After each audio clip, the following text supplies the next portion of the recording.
చూడండి వాడు morning morning వర్షంలో తడిచాడు పాపం వాకింగ్ చేస్తూ. ఈరోజు వర్షం బాగా పడుతుంది కదా పొద్దున్నుంచి, తడిచాడు. చూడండి కాళ్ళ మీద ఎట్లా బజ్జున్నాడో చూడండి పాపం బుజ్జి నాన్నగాడు.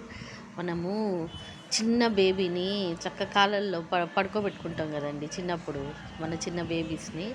అట్లా వీడు ముద్దుగా కాళ్ళ మీద చూడండి ఎట్ట బజ్జున్నాడో చూడండి.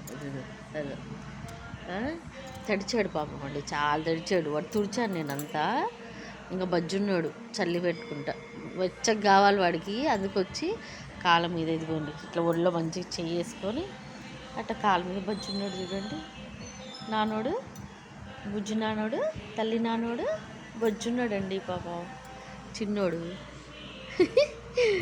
భలే కనిపిస్తుందండి వీళ్ళని ఎఫెక్షన్ వీళ్ళది అసలు మంచిగా. అసలు నిజంగా నాకు చిన్నోడు లేడండి, ఇద్దరు పెద్ద పిల్లలే.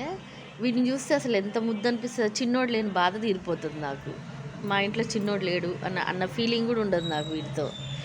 చిన్న బాబులాగా ఎంత ముద్దుగా ఉంటాడో వీడు యాక్టింగ్లు కానీ వీడు చేష్టలు కానీ భలే ముద్దు అనిపిస్తుంది నాకు. మనం చిన్నప్పుడు బాబుని ఎట్లా వేసుకుంటామో కాళ్ళపైన వాడట్టగే బజ్జున్నాడు చూడండి పాపం. నా బుజ్జికొండ, నా బంగారు నాన్న.